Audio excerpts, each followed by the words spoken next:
दोस्तों, मैं देवेंद्र पारिक स्वागत करता हूं आपका जीके बाई डीके चैनल पर। और दोस्तों, आज का जो टॉपिक है वो है दक्षिण भारत के राजवंश। दक्षिण भारत के राजवंशों से हम शुरुआत करेंगे और इन राजवंशों के अंदर सबसे बड़ी चीज जो आती है वो ये कि एक निश्चित क्षेत्र के अंदर दो या दो से अधिक राजाओं ने शासन किया, अलग अलग समय पर किया। ठीक है, जैसे हम बात करें तमिलनाडु आंध्र प्रदेश का जो क्षेत्र था, इस क्षेत्र के अंदर पल्लवों ने भी शासन किया, चोलों ने भी शासन किया, इसके अलावा भी कई राजाओं ने शासन किया। अब हम यहाँ चर्चा करेंगे वर्धन वंश के समय फ्रेम, या ये कह सकते हैं कि पल्लव राजवंश। समय फ्रेम मैंने इसलिए बताया कि जब उत्तर भारत में वर्धन वंश का समय चल रहा था, उस समय यहां दक्षिण भारत के राजाओं में ये एक प्रसिद्ध राजवंश था, एक फेमस राजवंश। कौन सा? पल्लव राजवंश। तो शुरुआत करते हैं। तमिलनाडु जो था, तमिलनाडु के हिसाब से हम देखेंगे और कंट्रोलिंग तमिलनाडु के अंदर ही बोल सकते हैं, क्योंकि जो कांचीपुरम पड़ता है आज, वो कांचीपुरम जो इन पल्लवों की राजधानी रहा करता था, वो तमिलनाडु में ही पड़ता है। तो उसके अकॉर्डिंग हम इसे देखेंगे। तमिलनाडु यानी लाडू, लाडू किसमें? पल्ले में। ठीक है, और पल्ला कौन ले गया?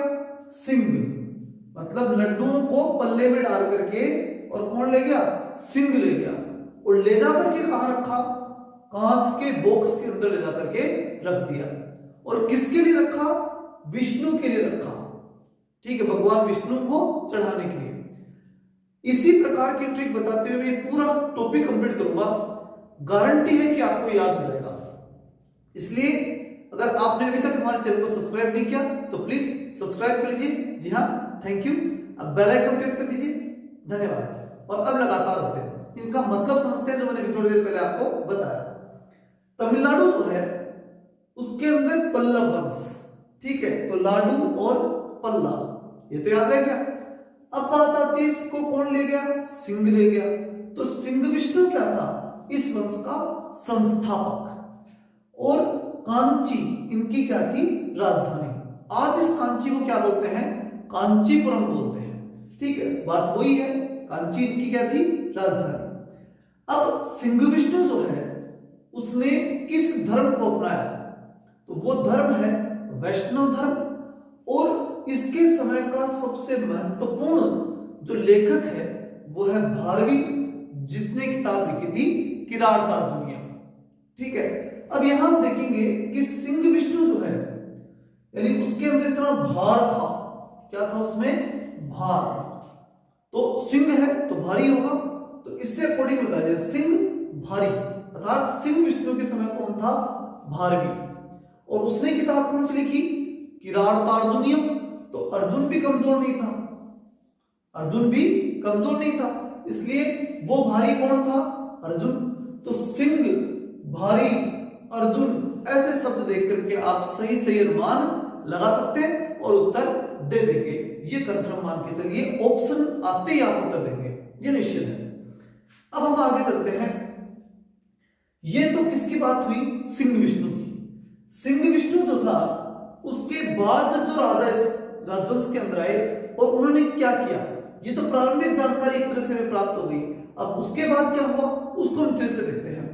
देखिए, इसके बाद राजा आया महेंद्र वर्मन प्रथम, फिर आया नरसिंह वर्मन, उसके बाद महेंद्र वर्मन द्वितीय, और फिर परमेश्वर वर्मन प्रथम।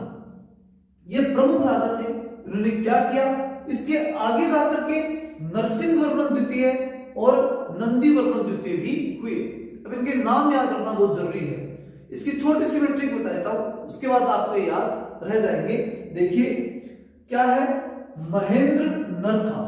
महेंद्र नर है, आदमी है, नर है, लेकिन वो अपने आप को क्या मानता था? वो महेंद्र अपने आप को क्या मानता था? परमेश्वर मानता था। अब उसके परमेश्वर मानने से तो कुछ होता नहीं।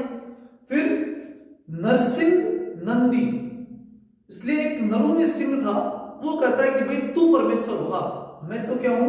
नंदी ही हूं। ठीक है, तो इस प्रकार से क्रमशः शासक हो गए। अब इन शासकों ने किया क्या, उस पर चर्चा करते हैं। महेंद्र वर्मन प्रथम, बहुत ही महत्वपूर्ण लेसन दोस्तों। इस लेसन में से आपके निश्चित रूप से एक प्रश्न आपको किसी भी कंपटीशन में, आप चाहे कैसी भी एग्जाम में जाना, इस मतलब कंपटीशन के में दक्षिण भारत के जो राजवंश हैं इनमें से निश्चित रूप से प्रश्न पूछा जाता है। इसलिए बहुत ही गौर से इन प्रश्नों को देखना है और याद कर लेना है। इन ट्रिक्स को अच्छे से बार बार रिपीट करना, तब जाकर के याद होगी। लेकिन यह है 2-3 बार अगर आपने ट्रिक देख ली फिर जरूरत नहीं है इसको पढ़ने की। आगे देखते हैं, महेंद्र वर्मन प्रथम की बात करें तो इसने किताब लिखी मत्त विलास प्रहसन। मैं से महेंद्र और मैं से मत्त विलास। तो मत्त विलास प्रहसन की रचना किसने की? महेंद्र वर्मन ने की। इसके बाद धर्म की अगर हम बात करें, महेंद्र वर्मन का धर्म क्या था? तो इसका धर्म है, प्रारंभ में इसका धर्म क्या था? जैन धर्म। और फिर उसके बाद में इसका धर्म कौन सा हो गया? शैव धर्म। तो प्रारंभ में जैन और उसके बाद में शैव धर्म हो गया, अर्थात उसने अपने धर्म को कन्वर्ट कर लिया। अब शैव धर्मावलंबी हो गया कौन? महेंद्र वर्मन प्रथम। तो इसके समय की इतनी बात याद रखनी जो एग्जाम में ज्यादा आती है, वो है मत्त विलास प्रहसन। ये पुस्तक किसने लिखी? तो किसने लिखी? महेंद्र वर्मन प्रथम ने लिखी। अब इसके बाद अगला राजा आता है कौन? नरसिंह वर्मन। नरसिंह वर्मन जो है उसने कुछ तो उपाधियां ली और कुछ मंदिर बनवाए। उसमें एक महत्वपूर्ण मंदिर उसने ऐसा बनवाया जिसके बारे में आपको एग्जाम में निश्चित रूप से प्रश्न पूछा जाता है। बहुत ही महत्वपूर्ण प्रश्न है, हम देख लेते इसे। पहले हम उपाधियों को देख लेते हैं। उपाधि कौन सी बनवाई, कौन कौन सी ली उन्होंने? महामल्ल की उपाधि और वात पीकोंड की उपाधि किसने ली? नरसिंह वर्मन प्रथम ने। मतलब ये पहला नरु में सिंह था जो इतना ताकतवर था कि महान मल्ल युद्ध कर सकता था, और वात पीकोंड वायु को भी वो पी जाता था। इतना ताकतवर व्यक्ति था ये कौन? नरसिंह वर्मन। अब महाबलीपुरम जो है वो कहां पड़ता है? सीधी सी बात है, इसी क्षेत्र में पड़ता है जहां कांची, तमिलनाडु, महाबलीपुरम सारा क्लियर है। अब महाबलीपुरम जो है उसके अंदर उसने एकाश्म रथ मंदिर बनवाया। याद रखने का सीधा तरीका, नरसिंह वर्मन प्रथम यानी एक, और एक यानी एकाश्म, और क्या? रथ। एकाश्म रथ मंदिर का मतलब हुआ कि एक पत्थर था और उस एक पत्थर को पूरे को काट करके और 7 रथ मंदिर बनवाए। कितने बनाए? 7 रथ मंदिर। एक पत्थर काट के बनवाए, इसलिए रथ मंदिर क्या कराए? एकाश्म रथ मंदिर कहलाए। तो एकाश्म रथ मंदिर बनवाए कि कहां पर बनवाए? महाबलीपुरम में। किसने बनवाए? नरसिंह वर्मन प्रथम ने बनवाए। अब इनकी संख्या कितनी? 7, मैंने भी बताया आपको। अब 7 में यह कहा जाता है कि 5 तो पांडव, 1 द्रौपदी और 1 कृष्ण। इस प्रकार से जो है वो कितने हो गए? 7 रथ बनाए गए। अब 7 में से जो सबसे छोटा रथ था, उस सबसे छोटे रथ को कहते हैं द्रौपदी रथ। क्या कहते हैं इसको? द्रौपदी रथ। अच्छा, द्रौपदी रथ की विशेषता क्या थी? कि इसमें कोई किसी प्रकार का अलंकरण नहीं है, मतलब इस प्रकार की कोई आर्ट नहीं है जो बड़ी प्रशंसनीय नहीं हो, क्योंकि ये सबसे छोटा था और उस रूप से देखा जाए तो बहुत ही इसे कम महत्व दिया गया। अब हम देखते हैं कि इसके समय, अब यहां ये बात मैं आपको बताना था कि नरसिंह वर्मन प्रथम के समय जो यात्री है उसका नाम था हैनसांग, और हैनसांग जो था ये हर्षवर्धन के समय आया था। तो इसका मतलब हम ये कह सकते हैं कि नरसिंह वर्मन प्रथम उस समय दक्षिण भारत में शासन कर रहा था, जबकि उत्तर भारत में हर्षवर्धन शासन कर रहा था। ठीक है, तो ये समय फ्रेम अच्छी तरह समझ में आ रही है अपने को। देखिए, सन ज्यादा नहीं पूछेगा आपको एग्जाम में, सन नहीं पूछेगा आपको, माइंड से अंदाजा लगा करके और बिल्कुल आराम से उत्तर देंगे आप। तो चाहे कैसा ही प्रश्न पूछ ले, आपका उत्तर सही जाएगा। अंदाजा बिल्कुल सही रहना चाहिए कि ये इस समय राज्य कर रहा था, इस समय ये था, ये भारतवर्ष की स्थिति थी, उसके बाद में आपको कहीं कोई दिक्कत नहीं आएगी। अभी चलते अपन आगे। तो यहाँ पर कौन यात्री है? हैनसांग। कहाँ आया? कांची आया। किसके समय आया? नरसिंह वर्मन प्रथम के समय आया। अगला है महेंद्र वर्मन द्वितीय। महेंद्र वर्मन द्वितीय ने कोई विशेष ऐतिहासिक उल्लेखनीय कार्य नहीं किया, इसलिए इतिहास में इसका कोई बहुत बड़ा वर्णन भी नहीं है, और कंपटीशन की दृष्टिकोण से तो बिल्कुल नहीं है, तो इसलिए हमने इसको कहीं पर भी नहीं छेड़ा। इसके बाद आता है कौन? परमेश्वर प्रथम। परमेश्वर प्रथम जो है उसने कुछ महत्वपूर्ण कार्य किए। क्या किए? एक तो इसने धर्म शैव धर्म अपनाया, अर्थात जो चल रहा था उसे बनाए रखा, तो ये तो साधारण बात थी जो पहले से चली आ रही थी, ये तो कोई बड़ी बात नहीं। अब जो बड़ी बात थी वो थी गणेश मंदिर, जो कि मामल्लपुरम में निर्मित करवाया। तो यहां ये इंपॉर्टेंट प्रश्न बन गया कि मामल्लपुरम का गणेश मंदिर किसने निर्मित करवाया था, तो किसने, परमेश्वर प्रथम ने इसका निर्माण करवाया था। तो याद रखने का तरीका, परमेश्वर ने परमेश्वर गणेश का मंदिर बनवाया। अब उपाधियों की अगर हम बात करें तो इसमें खूब उपाधियां हैं, किसने, परमेश्वर था, नाम में ही परमेश्वर था तो उपाधियां तो लेना ही था। कौन कौन सी उपाधियां थी वो देख लेते हैं। गुणभाजन, लोकादित्य, अत्यंत काम, तो याद करा देता हूं पहले मैं आपको। गुण, गुणवान लोग, तो गुण यानी गुणवान, लोग यानी लोग, तो गुणवान लोग जो होते हैं वो अत्यंत उग्र हो जाते हैं, अत्यंत उग्र हो जाते हैं। तब जब वो गुणवान लोग हैं उसके बावजूद भी क्या हो गए, अत्यंत उग्र हो गए, तो उस स्थिति में एक मल्ल रणंजय वो अकेले ही रण को विजय प्राप्त कर सकते हैं, रण में विजय प्राप्त कर सकते हैं। कौन, गुणवान लोग अत्यंत उग्र हो जाए तो अकेले ही रण में विजय प्राप्त कर सकते हैं, और वो गुणवान है इसलिए विद्या विनीति, विद्या भी उनके लिए क्या है, विनीत है, अर्थात वो विद्या आने के बाद में भी विनीत रहते हैं। तो ये कुछ क्या थी उसकी उपाधियां, किसकी उपाधि है, परमेश्वर की। मैंने बताया इतनी सारी उपाधियां हैं तो ये अपने आप को क्या मानेगा, परमेश्वर मानेगा ही मानेगा। तो ये सारी उपाधियां परमेश्वर की थी। अगला राजा आता है नरसिंह वर्मन द्वितीय।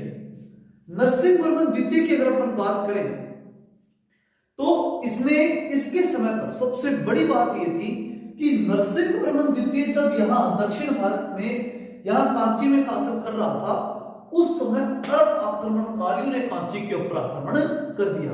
अरब आक्रमणकारियों ने आक्रमण किया। अच्छा, अरब आक्रमणकारियों ने जब आक्रमण किया तो उस स्थिति के अंदर जो नरसिंह वर्मन था निश्चित रूप से मुकाबला करेगा, और मुकाबला किया और उनको यहां से उसने भगाया। ये तो उसकी वीरता की बात हुई, किसकी, नरसिंह वर्मन द्वितीय की, कि उसने अरब आक्रांताओं को चैलेंज किया, उनसे लड़ा, उनको भगाया। अब अगली जो चीज आती है वो है कांची के अंदर और महाबलीपुरम, दोनों जगह नरसिंह वर्मन द्वितीय ने कांची में भी और महाबलीपुरम में भी दोनों जगह मंदिरों का निर्माण करवाया। देखिए पहला तो कांची का देख लेते हैं, बहुत ही फेमस मंदिर था, बहुत ही महत्वपूर्ण है एग्जाम के दृष्टिकोण से भी। कैलाशनाथ मंदिर, कांची का कैलाशनाथ मंदिर, राज सिद्धेश्वर मंदिर, इस मंदिर को एक नाम से और किससे जानते हैं, राज सिद्धेश्वर मंदिर के नाम से भी जानते हैं। तो कैलाशनाथ मंदिर जिसे राज सिद्धेश्वर मंदिर के नाम से भी जाना जाता है। तो कैसे कैलाश और कैसे कांची, तो कांची में कैलाशनाथ, ये याद रखना। अच्छा, किसने बनवाया, तो देखिए कैलाशनाथ ये कौन थे, महान थे, और इसलिए नरसिंह थे वो, ठीक है, नरु में सिंह थे, कौन, कैलाशनाथ यानी शिव, ठीक है। तो कैलाशनाथ मंदिर, राज सिद्धेश्वर, वो राजाओं को सिद्धि देते थे, इतने महान थे। तो कैलाशनाथ राजाओं को क्या देते थे, राजाओं को सिद्धि देते थे। और इनके समय, कैलाशनाथ मंदिर के निर्माण के समय ही दृढ़ स्थापत्य कला की शुरुआत हुई थी। बहुत ही महत्वपूर्ण प्रश्न है दोस्तों, याद रखिएगा, दृढ़ स्थापत्य कला की शुरुआत कब हुई थी, कैलाशनाथ, कांची के कैलाशनाथ मंदिर से ही दृढ़ स्थापत्य कला की शुरुआत होती है। और अभी थोड़ी देर पहले अपन ने पढ़ा था, वहां पर कहा महाबलीपुरम का एकाश्म मंदिर, ये भी ऑप्शन में आएगा, लेकिन उत्तर सही कौन सा होगा, कैलाशनाथ मंदिर, ये आप अच्छे से याद रखिएगा। दूसरा, महाबलीपुरम का शोर मंदिर, महाबलीपुरम का शोर मंदिर का निर्माण भी किसके समय पर हुआ, नरसिंह वर्मन द्वितीय के समय पर ही महाबलीपुरम के शोर मंदिर का निर्माण हुआ। यहां तक की बात हुई कि नरसिंह वर्मन ने कौन से कार्य किए थे, तो कांची के अंदर कैलाशनाथ मंदिर बनवाया, महाबलीपुरम में शोर मंदिर। अब सूर्य महाबली है तो वैसे याद आ जाएगा, महाबलीपुरम में शोर मंदिर, और महाबलीपुरम में ही एकाश्म रथ मंदिर का निर्माण हुआ था। तो सूर्य का रथ ऐसे आप याद रख लेना, कहां पर कौन खींच रहा है, महाबली खींच रहा है, ऐसा याद रखना। अब हम बात करते हैं कि नरसिंह वर्मन जो था उसने कौन कौन सी उपाधियां धारण की थी। तो राजा सिंह, अपने आप को क्या मानता था, नरसिंह, नरसिंह नरु में सिंह, तो राजाओं में क्या हो गया, सिंह, ठीक है, तो राजा सिंह। दूसरी शंकर भक्त, अब शंकर के वे भक्त थे ही सारे, तो इसलिए ये भी शंकर का भक्त था, इसमें भी कोई दिक्कत नहीं है। फिर आगम प्रिय, आगम का मतलब होता है साहित्य, साहित्य का प्रिय था, अर्थात से साहित्य बहुत प्रिय थे, इसलिए नरसिंह वर्मन द्वितीय क्या कहा गया, आगम प्रिय कहा गया। ये इसकी तीन प्रमुख क्या थी, उपाधियां। याद रखना क्या कि जब नरसिंह आया, नरसिंह आया तो राजा भी शंकर के पास आ गया, किससे डर करके, नरसिंह से। ऐसे याद रखना कि नरसिंह से डर करके राजा भी शंकर के पास आ गया। अब बात किसकी आती है, किसने इसके समय सबसे महत्वपूर्ण जो कवि था वो कौन था, तो नरसिंह वर्मन द्वितीय के समय 10 कुमार चरितम के लेखक दंडी, जो बहुत ही संस्कृत के बहुत प्रकांड विद्वान थे, ठीक है, वो इसी के दरबार में रहते थे, किसके, नरसिंह वर्मन द्वितीय के दरबार में दंडी रहा करते थे, जिन्होंने किताब लिखी थी 10 कुमार चरितम। अब बात किसकी आती है, अब बात ये आती है कि कैलाशनाथ जो मंदिर था, इस मंदिर की एक महत्वपूर्ण विशेषता और थी, और वो ये थी कि इसके अंदर पल्लव राजाओं और रानियों की जो प्रतिमाएं हैं, पल्लव राजाओं की, पल्लव रानियों की जो प्रतिमाएं हैं, उन प्रतिमाओं को इसके अंदर बहुत ही आदमकद रूप के अंदर स्थापित किया गया, बहुत बड़ी प्रतिमाओं के रूप में स्थापित किया गया। कहां पर, कैलाशनाथ मंदिर के अंदर। अब हम देखते हैं कि लास्ट जो शासक है वो कौन है इसका, यहां जो कि देखिए आगे राजा हो रहे, लेकिन जिन्होंने कुछ किया हम उसी का वर्णन करें, जिनका इतिहास में कुछ नाम है, जिनके संबंधित प्रश्न हमारे कंपटीशन एग्जाम्स में आते हैं। तो आखिरी जो इस संबंध में राजा था वो था नंदी वर्मन द्वितीय। नंदी वर्मन द्वितीय जो था उसके समय क्या होता है, उसके समय कांची के अंदर जो इनकी राजधानी थी निश्चित रूप से, उसमें 2 मंदिर बनवाए गए। कौन कौन से, मुक्तेश्वर मंदिर और वैकुंठ पेरुमाल मंदिर। याद कैसे रखेंगे आप कि नंदी जो था उसके ऊपर बैठ करके जब वैकुंठ गए तब क्या मिल गई, मुक्ति प्राप्त हो गई। वैकुंठ गए, समझ आ रहे ना, नंदी पर बैठकर वैकुंठ गए तो मुक्ति प्राप्त हो गई। तो वैकुंठ पेरुमाल और मुक्तेश्वर मंदिर का निर्माण कांची के अंदर नंदी वर्मन द्वितीय ने करवाया। अब बात आती है कि नंदी वर्मन द्वितीय जो था उसका दरबार के अंदर कौन विद्वान था, तो उसके दरबार के अंदर एक अलवार और नैनार के बारे में पहले से मैंने बता रखा आपको। नैनार शैव संत थे और अलवार जो थे वो वैष्णव थे। याद रखिएगा, बहुत महत्वपूर्ण प्रश्न है ये। तो तिरुमंगई अलवार, तिरुमंगई अलवार ये क्या थे, नंदी वर्मन के दरबारी संत थे, विद्वान थे, तिरुमंगई अलवार के नाम से फेमस थे। ठीक है दोस्तों, अब इसके बाद में यहां तक की जो हम बात करते हैं, उसके बाद आगे हम दक्षिण भारत के अन्य राजवंशों के बारे में हम आपसे चर्चा करेंगे। अभी तक में अगर आपको कहीं पर भी कोई भी प्रॉब्लम हो, किसी भी क्वेश्चन में कोई दिक्कत हो, तो आप कमेंट में लिखिए, मैं निश्चित रूप से आपको उत्तर दूंगा। लेकिन बिना झिझक के आप जरूर कमेंट के अंदर लिखने का प्रयास कीजिए अगर किसी प्रकार की कोई भी चीज समझनी है तो। और लगातार यूं ही हमारे साथ जुड़े रहिए, और आपका बहुत बहुत धन्यवाद कि आप हमारे चैनल को लगातार देख रहे हैं और बहुत ही अच्छा सपोर्ट आप लोगों ने दिया। तो इसके लिए आप सबको जय हिंद, जय भारत।